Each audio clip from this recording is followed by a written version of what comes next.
अस्सलाम वालेकुम फ्रेंड्स आज हम एसक्यूएल में हैविंग क्लॉज को डिस्कस करेंगे। हैविंग क्लॉज को डिस्कस करने के लिए सबसे पहले हम वेयर क्लॉज जो एसक्यूएल में यूज़ होती है और हैविंग क्लॉज के दरमियान में डिफरेंस को देख लेते हैं। जब हमें इनके दरमियान में डिफरेंस समझ आ जाएगा तो फिर हमें हैविंग क्लॉज जो है वो ईजी समझ आ जाएंगे। जो वेयर क्लॉज होती है एसक्यूएल में उसको हम एग्रीगेट फंक्शंस के साथ यूज़ नहीं कर सकते। इसका क्या मतलब है? जो वेयर क्लॉज है उसको हम सिंगल रो के ऊपर अप्लाई कर सकते हैं, उसको हम एक ग्रुप के ऊपर अप्लाई नहीं कर सकते। एग्रीगेट फंक्शंस क्या होते हैं कि वो ये करते हैं कि हम फॉर एग्जांपल हमारे पास कैंडीज हैं डिफरेंट कलर्स की। ओके, इस चीज़ को समझिएगा तो फिर आपको वेयर क्लॉज की समझ आ जाएगी और हैविंग क्लॉज की समझ आ जाएगी। ये मोस्ट सिंपल एग्जांपल मैं देने जा रहा हूँ कि सपोज कर लें आपके पास डिफरेंट कलर की कैंडीज हैं और आपने उन कैंडीज को एक ग्रुप्स में उनकी कलर की बेसिस के ऊपर आपने उनकी ग्रुपिंग करनी है। रेड कलर की कैंडीज को आपने एक ग्रुप में रखना है, ब्लू कलर की कैंडीज को एक ग्रुप में, ग्रे कलर की कैंडीज को एक ग्रुप में। तो आप क्या करेंगे कि आप वेयर क्लॉज का यूज करेंगे। वेयर क्लॉज क्या करेगी, एक एक कैंडी को उठाएगी और उसका कलर चेक करेगी। अगर रेड कलर की कैंडी है तो उसको रेड वाले ग्रुप में डाल देगी, अगर ग्रीन कलर की कैंडी है ग्रीन वाले ग्रुप में डाल देगी, अगर ब्लैक कलर की कैंडी है तो उसको ब्लैक वाले ग्रुप में डाल देगी। तो ये क्या कर रही है, ये सिंगल रो के ऊपर अप्लाई हो रही है। जब ये डिफरेंट ग्रुप्स हमारे पास बन जाएंगे कैंडीज के, तो अब हमारे पास क्या है कि अब हमने क्या कहना है कि यार हमें वो कैंडीज हमने कलर की बेसिस के ऊपर ग्रुपिंग तो कर ली, अब हमें चाहिए कि यार हम इन कैंडीज में से जो कैंडीज के ग्रुप बने इनमें से जिस ग्रुप की जो कैंडीज की अमाउंट है वो 5 से ज़्यादा है, जिसमें 5 से ज़्यादा कैंडीज हैं, वो ग्रुप हमें ला के दिखाओगे वो कौन कौन से ग्रुप हैं जिसमें जो कैंडीज हैं वो उनकी अमाउंट 5 से ज़्यादा है या 7 से ज़्यादा है या 10 से ज़्यादा है। तो मतलब इस तरह से आप क्या करेंगे कि आप उनको डिफरेंट उनके क्या निकालेंगे ग्रुप्स, और ग्रुप्स के आगे उनके फर्दर किस ग्रुप में कितनी कैंडीज हैं आप ये फर्दर देख सकते हैं। ओके, सो यहाँ पे ये चीज़ इंपॉर्टेंट है। ये जो आप कैंडीज को सिलेक्ट कर रहे हैं कि 3 कैंडीज 5 कैंडीज या 7 कैंडीज वाले ग्रुप्स मुझे अलग कर दो, ये काम कौन सी क्लॉज करती है, ये हैविंग क्लॉज करती है। और जो कैंडीज को ग्रुप्स में अरेंज करने वाला काम, जो सिंगल सिंगल कैंडीज को उठा के ग्रुप्स में अरेंज करने वाला काम कौन सी क्लॉज कर रही है, वेयर क्लॉज कर रही है। तो ये डिफरेंस है हैविंग क्लॉज के दरमियान में और वेयर क्लॉज के दरमियान में। वेयर क्लॉज को आप सिंगल रो के ऊपर यूज करते हैं, जबकि वेयर क्लॉज को आप एग्रीगेट फंक्शंस जहाँ पे आपके पास ग्रुप्स बन जाते हैं वहाँ पे आप वेयर क्लॉज को यूज नहीं कर सकते। वहाँ पे आपने क्या करना होता है, हैविंग क्लॉज को यूज करना होता है, ताकि आप उन ग्रुप्स में से ये देख सकें कि अमाउंट की बेस के ऊपर। फॉर एग्जाम्पल आप कहते हैं कि यार इस ग्रुप में, फॉर एग्जाम्पल कस्टमर्स का ग्रुप आप ले लेंगे, आपने वेयर क्लॉज यूज की और आपने देखा कि यार कौन से कस्टमर्स ने कितने ऑर्डर्स किए हैं। ओके, तो आपने कस्टमर्स को ऑर्डर की बेसिस के ऊपर ग्रुप्स में डिवाइड कर दिया कि यार इस कस्टमर ये जो ग्रुप है कस्टमर्स का उन्होंने इतने ऑर्डर किए हैं, ये जो ग्रुप है उन्होंने इतने ऑर्डर किए हैं। तो आपने डिफरेंट ग्रुप्स बना लिए कस्टमर्स की ऑर्डर्स की बेसिस के ऊपर। अब आप यहाँ पे हैविंग क्लॉज यूज करेंगे और ये देखेंगे कि यार कौन से ग्रुप ने हमें सबसे ज्यादा ऑर्डर किए हैं। तो हैविंग क्लॉज क्या करती है, फर्दर जो ग्रुप्स में से उन ग्रुप्स को सिलेक्ट कर लेती है आपकी कंडीशन के मुताबिक कि आप किस टाइप का ग्रुप चाह रहे हैं। तो यहाँ पे है वेयर क्लॉज अपना काम नहीं कर सकती क्योंकि यहाँ पे ग्रुप्स हैं और ग्रुप्स के ऊपर हमने जो क्यूरी लगानी है वहां पे हम किस चीज को यूज करेंगे, वेयर क्लॉज को हम यूज नहीं कर सकते, हम हैविंग क्लॉज को यूज करेंगे। ओके, उम्मीद है इस चीज पे आपको समझ आ गई होगी। अब हम अगर इसको प्रैक्टिकली देखें तो प्रैक्टिकली सबसे पहले हम इसका सेंटेक्स देखेंगे कि हमारे पास हैविंग क्लॉज सेंटेक्स क्या है। तो अगर हम सेंटेक्स की बात करें तो हमारे पास सबसे पहले सिलेक्ट स्टेटमेंट आती है और कॉलम नेम। ओके, ये तो सिंपल हो गया कि हमें जो जो कॉलम्स चाहिए हैं किस टेबल में से चाहिए, फ्रॉम टेबल। ओके, तो यहाँ पे टेबल नेम आ गया। तो हम क्या कर रहे हैं, सबसे पहले सिलेक्ट की क्यूरी यूज कर रहे हैं और टेबल में से हम डिफरेंट कॉलम्स सिलेक्ट कर रहे हैं वेयर की कंडीशन लगा के। ओके, तो ये क्या करेगी, ये जो वेयर की कंडीशन होगी ये जो भी हमने टेबल सेलेक्ट किया उसकी सिंगल सिंगल रो के ऊपर, सिंगल सिंगल रो के ऊपर जो हमने कंडीशन दी होगी उसको अप्लाई करेगी और उसको अप्लाई करके हमें रिजल्ट सेट दे देगी। ओके, एक ग्रुप दे देगी, फिर रिजल्ट सेट का ग्रुप दे देगी। ओके, उस रिजल्ट सेट को हम इस तरह से ग्रुप बाय करना चाहते हैं, ग्रुप बाय कॉलम नेम। जो सा भी जिस भी ये जो कॉलम हमने सेलेक्ट किए हैं इसमें से जो सा भी कॉलम हम जिस कॉलम की बेस के ऊपर उसको ग्रुप करना चाहते हैं उस कॉलम का नेम दे देंगे। तो हम ग्रुप बाय, तो जो हमारे पास रिजल्ट सेट आएगा उसको हम किसी ना किसी कॉलम्स नेम की बेसिस के ऊपर हम क्या कर देंगे, उसको ग्रुप कर देंगे। ओके, तो यहाँ तक हमारी स्टेटमेंट क्या होगी, यहाँ तक हमारी वेयर क्लॉज का काम था कि उसने क्या किया कि उसने एक टेबल लिया, उस टेबल में से इस कंडीशन की बेसिस के ऊपर कुछ रोज सिलेक्ट की और उन सेलेक्ट करके हमें एक रिजल्ट सेट रिटर्न कर दिया। उस रिजल्ट सेट को हमने ग्रुप बाय कर दिया, कॉलम नेम जो भी कॉलम हम देना चाहेंगे उस कॉलम नेम की बेसिस के ऊपर वो हमारे पास रिजल्ट सेट एक ग्रुप में कन्वर्ट हो जाएगा। अब क्या कि अब हमने उस ग्रुप के ऊपर फर्दर हमने उसमें ग्रुप में से एक ऐसा ग्रुप सिलेक्ट करना है, ये जो हमारे पास ग्रुप आएगा ग्रुप बाय, इसमें से हमने फर्दर सिलेक्शन करनी है। तो फर्दर सिलेक्शन करने के लिए कि यार ये जो ग्रुप है ना, मुझे ये वाला ग्रुप चाहिए, तो उसको हम क्या करेंगे कि वहाँ पे हैविंग क्लॉज अपनी एंट्री करेगी। और हैविंग क्लॉज की भी एक कंडीशन होती है कि इस कंडीशन, फॉर एग्जांपल हम क्या कह रहे थे, जैसे हमने बात की कि हम ये चाह रहे हैं कि हमने ग्रुप बना लिया कि इन कस्टमर्स ने कितने ऑर्डर्स किए हैं। ओके, अब हम उन ग्रुप्स में से ये चाह रहे हैं, फर्दर हम ये चाह रहे हैं कि यार जिस कस्टमर ने हमें सबसे ज़्यादा ऑर्डर्स किए हैं वो हमारे पास रिजल्ट सेट है या वो ग्रुप हमारे पास आ जाए। तो हमने क्या कर लिया, वहाँ पे हैविंग क्लॉज के आगे वो कंडीशन लिखी, उस कंडीशन की बेसिस के ऊपर हमें वो ग्रुप क्या हो जाएगा, रिटर्न हो जाएगा। अब इस ग्रुप को, ये जो भी ग्रुप रिटर्न होगा हमें, हम इसको आगे फर्दर क्या कर सकते हैं, हम ऑर्डर बाय इसको हम जो कॉलम नेम देंगे, जिस कॉलम की बेसिस के ऊपर हमने इसको असेंडिंग ऑर्डर या डिसेंडिंग ऑर्डर या अल्फाबेटिकली हमने इसको अरेंज करना है, उस कॉलम का हम नेम दे देंगे और उस कॉलम की नेम की बेसिस के ऊपर हमें ये क्या करेगा, उसको हमारे जो रिजल्ट सेट है, जो हमारे पास रिजल्ट आएगा उसको ऑर्डरली अरेंज कर देगा। तो ये पूरी की पूरी क्या है, हमारे पास हैविंग का सिंटैक्स है, जो हमारे पास हैविंग क्लॉज है उसका सिंटैक्स है। अब हम क्या करते हैं, हमने सिंटैक्स को देख लिया कि हैविंग क्लॉज का सिंटैक्स हमारे पास किस तरह से काम करता है। अब हम फर्दर क्या करते हैं, अब हम इसी सिंटैक्स को यूज करते हुए हम हमारा जो कस्टमर्स का टेबल है इसके ऊपर हम एक क्यूरी अप्लाई करते हैं। और क्यूरी क्या करेगी, पहले हम क्यूरी देख लेते हैं और फिर हम उसको समझ लेंगे।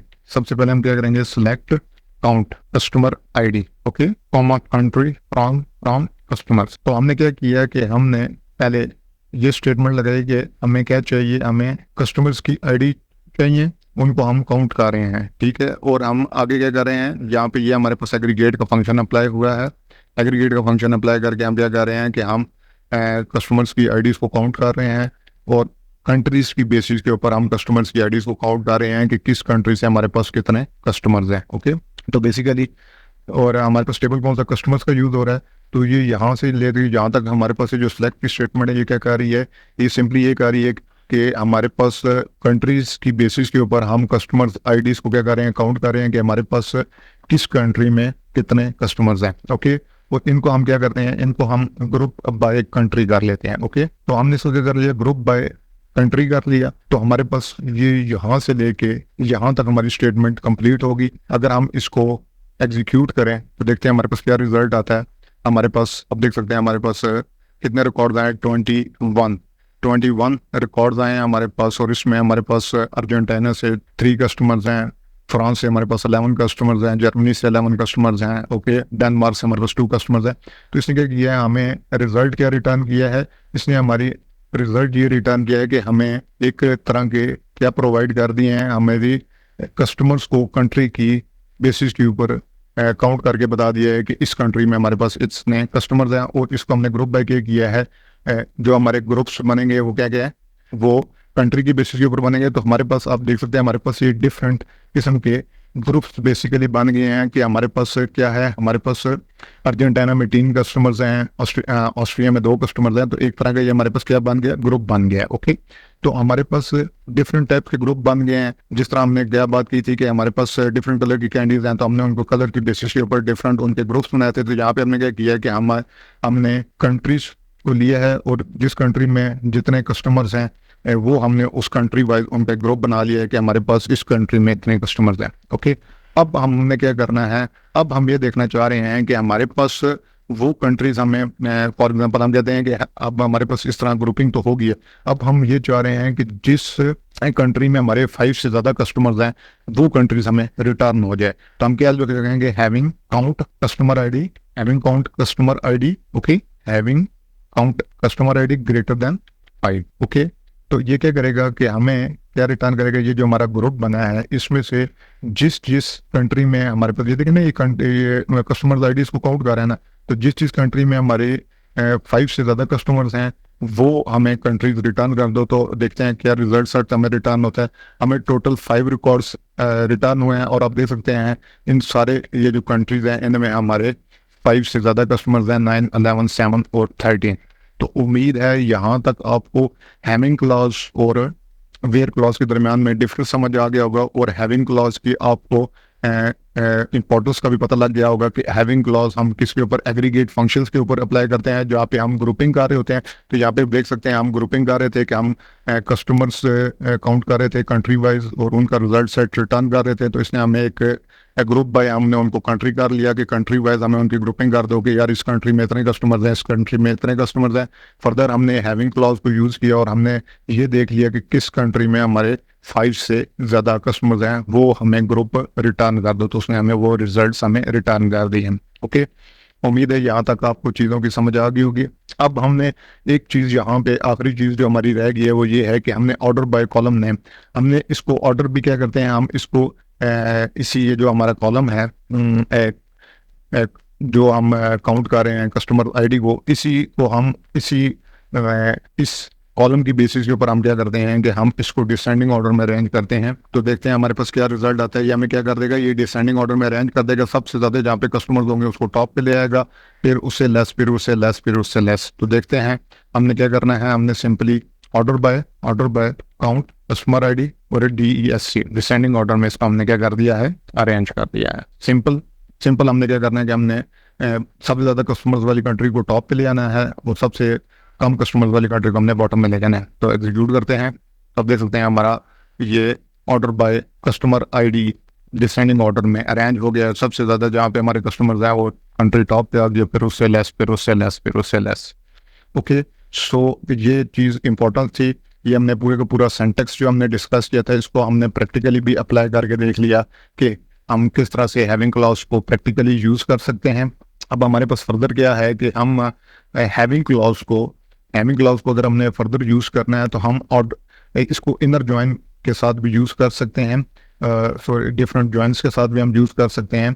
तो अभी हम जो क्यूरी यूज़ करेंगे, अभी जो हम क्यूरी यहाँ पे लिखने जा रहे हैं, वो क्या करेगी कि वो ऐसे कस्टमर्स, हम ऐसे एम्प्लॉयज़ हम क्या करेंगे, हम एक्सट्रैक्ट करेंगे अपने जॉइन क्लास को यूज़ करके, जहाँ पे जॉइन क्लास यूज़ करेंगे हम। इसके अलावा हम यहाँ पे ग्रुप हैविंग क्लॉज जॉइंस और हैविंग, इन दोनों को हम यूज़ करेंगे, और हम वो एम्प्लॉयज़ लेके आएंगे जहाँ पे जो एम्प्लॉयज़ हैं उन्होंने हमें मोर देन 10 ऑर्डर्स रजिस्टर्ड किए हैं। एम्प्लॉयज़ ने, ये जो एम्प्लॉयज़ का टेबल है इसमें, और हम दूसरा टेबल कौन सा यूज़ करेंगे, हम ऑर्डर्स का टेबल यूज़ करेंगे और एम्प्लॉयज़ का टेबल यूज़ करेंगे, और हम वो एम्प्लॉयज़ एक्सट्रैक्ट करेंगे जहाँ पे एम्प्लॉयज़ के 10 से ज़्यादा ऑर्डर उन्होंने रजिस्टर्ड किए हैं। ओके, सो अब क्योंकि एम्प्लॉयज़ और ऑर्डर्स के टेबल दोनों यूज़ होंगे, क्योंकि हमें तब ये पता लग सकेगा कि कौन से एम्प्लॉयज़ ने कितने ऑर्डर रजिस्टर्ड किए हैं। तो ये दोनों टेबल्स यूज़ होंगे। तो दो टेबल्स जब यूज़ होते हैं तो दो टेबल्स में से जब हमने डाटा एक्सट्रैक्ट करना होता है तो वहाँ पे हम क्या करते हैं, ज्वाइंस को यूज़ करते हैं। ज्वाइन को जब हम यूज़ कर लेंगे, जो हमारे पास रिजल्ट सेट आएगा एक ग्रुप की फॉर्म में, उसको हम क्या करेंगे, उसके ऊपर फर्दर हैविंग क्लॉज यूज़ करके हम वो एम्प्लॉयज़ एक्सट्रैक्ट कर लेंगे जिन्होंने 10 से ज़्यादा ऑर्डर या 10 से ज़्यादा ऑर्डर रजिस्टर्ड किए हैं। तो चलिए देखते हैं इस क्यूरी को हम किस तरह से लिख सकते हैं।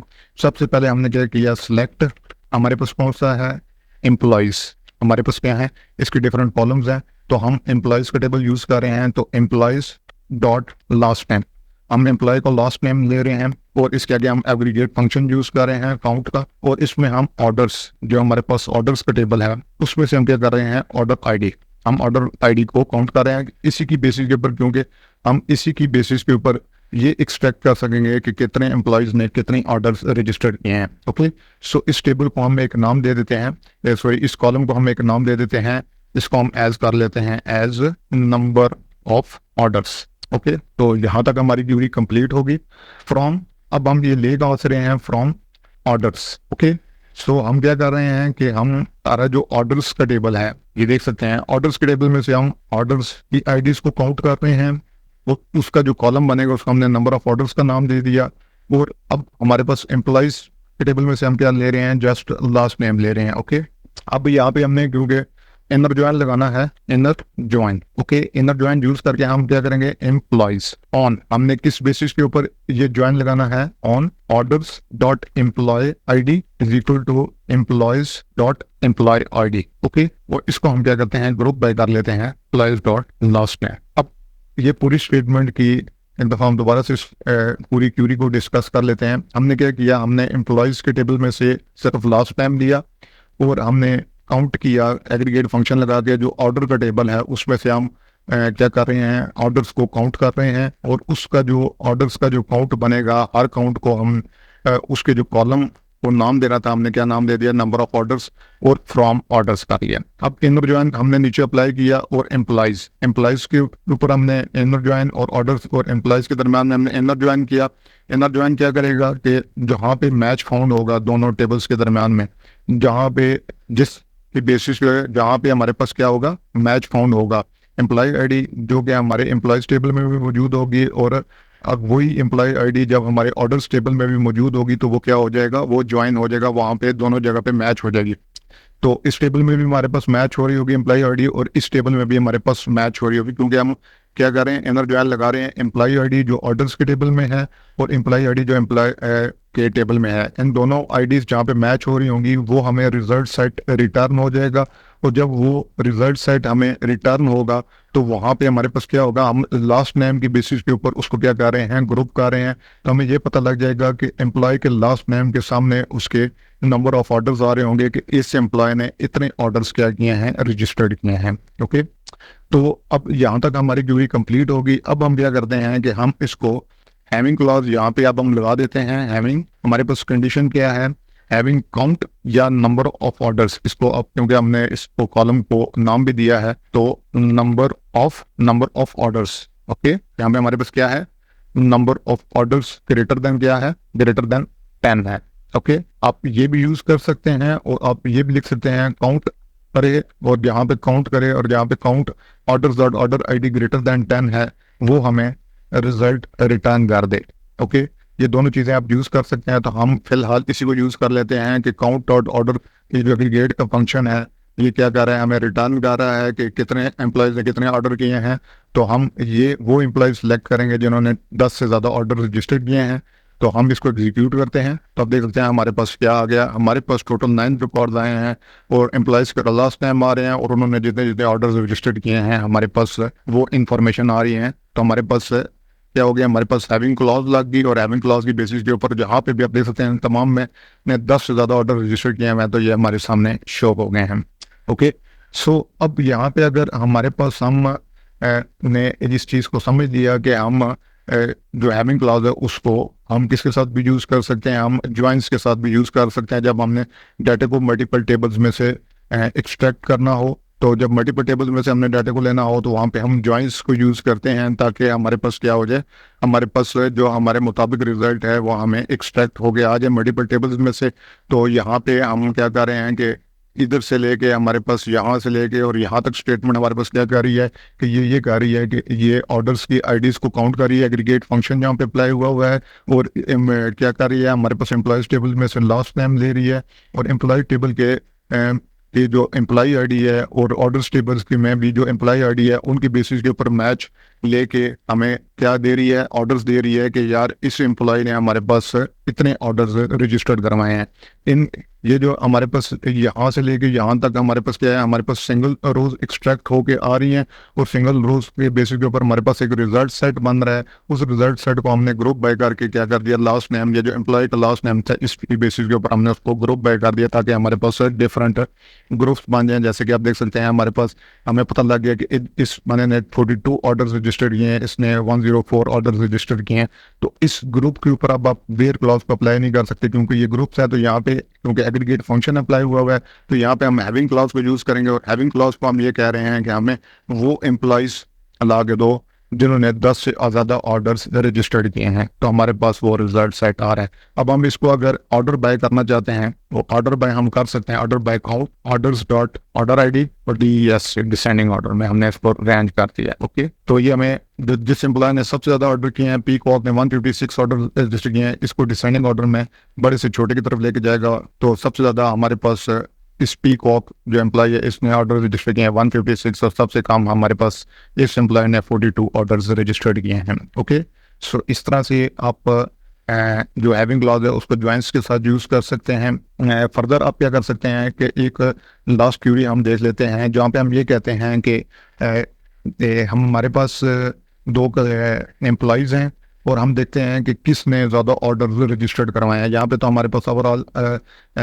एम्प्लॉयज़ हम देखना चाह रहे हैं। अब हम देखना चाह रहे हैं कि हमारे पास दो एम्प्लॉयज़ हैं और हम सिंपली निकालना चाह रहे हैं कि किस एम्प्लॉय ने हमारे पास ज़्यादा ऑर्डर रजिस्टर्ड किए हैं। ओके, तो चलिए चेक करते हैं कि इसको हम किस तरह से कर सकते हैं इस क्यूरी को। तो हमारे पास यहाँ तक क्यूरी हमारे पास सेम रहेगी इनर जॉइंट और यहाँ तक हमारे पास क्यूरी सेम रहेगी और इसको हमने ग्रुप बाय लास्ट नेम, यहाँ तक कोई चेंजिंग नहीं आएगी। अब हम कह रहे हैं कि अब वेयर की कंडीशन यहाँ पे आएगी हमारे पास। ओके, तो order dot employ I D is equal employ I D, तो वेयर, अब हम वेयर की क्लॉज यूज करें, where last name is equal to the value और last name is equal to filler. Okay, so हमने क्या किया कि यहाँ तक तो हम क्या कर रहे थे, दो टेबल्स के ऊपर इनर ज्वाइन ला के हम क्या कर रहे थे, एम्प्लॉयज़ के टेबल में और जो ऑर्डर्स के टेबल में हमारे पास कॉमन चीज़ थी जो एम्प्लॉय आईडी थी, उसकी बेसिस के ऊपर हम डाटा एक्सपेक्ट कर रहे थे। अब हमने आगे वही एक कंडीशन लगा दी कि हमें सिर्फ दो एम्प्लॉयज़ चाहिए, दो वीडियो और फिलर जिन्होंने ऑर्डर रजिस्टर उनके काउंट के हवाले से किए। डिविलियो ने कितने ऑर्डर रजिस्टर किए हैं और फिलर ने कितने ऑर्डर रजिस्टर किए हैं। बेसिकली हम चेक करना चाह रहे हैं कि इन दोनों एम्प्लॉयज़ में से किसने ज़्यादा ऑर्डर रजिस्टर किए हैं। तो हम बेसिकली इनको भी ग्रुप बाय क्या कर देंगे, group by employ dot last name. Okay, तो हमारे पास क्या रिजल्ट आएगा देखते हैं। इसको हम यहाँ से ख़त्म कर देते हैं, इसको हम यहाँ से कमेंट कर देते हैं, तो देखते हैं हमारे पास क्या रिजल्ट आता है। अब देख सकते हैं हमारे पास डिविलियो के 123 ऑर्डर रजिस्टर किए हैं और फिलर ने हमारे पास 96 ऑर्डर रजिस्टर किए हैं। लेकिन बेसिकली हम ये देखना चाहते हैं कि किसने हमारे पास 25 से ज़्यादा ऑर्डर रजिस्टर किए हैं। तो दोनों ने हमारे पास क्या किया हुआ है, 25 से ज़्यादा ऑर्डर रजिस्टर किए हुए हैं। तो अगर हम हैविंग क्लॉज को यूज़ भी करेंगे तो क्या करेंगे, हम हैविंग 25, किसने 25 से ज़्यादा ऑर्डर रजिस्टर किए हैं। तो चेक करते हैं हमारे पास क्या रिजल्ट आता है। हमारे पास ये दोनों एम्प्लॉयज़ ही आएंगे क्योंकि दोनों एम्प्लॉयज़ हमारे पास किया गया है 25 से ज़्यादा ऑर्डर्स रजिस्टर किए हैं। लेकिन अगर हम यहाँ पे ये कहें कि किसने हमारे पास 100 से ज़्यादा ऑर्डर रजिस्टर किए हैं, तो हम इसको अगर एग्जीक्यूट करेंगे तो हमारे पास क्या आ जाएगा, डिविलियो आ जाएगा, क्योंकि डिविलियो ने हमारे पास 100 से ज़्यादा ऑर्डर रजिस्टर किए हैं। तो हमें सिंपली पता लग जाएगा कि इन दोनों कस्टमर्स में से, इन दोनों एम्प्लॉयज़ में से किसने 100 से ज़्यादा ऑर्डर रजिस्टर किए हैं। तो हमें हमारे पास सिंपली डिविलियो निकल आया कि डिविलियो ने 100 से ज़्यादा ऑर्डर्स रजिस्टर किए हैं।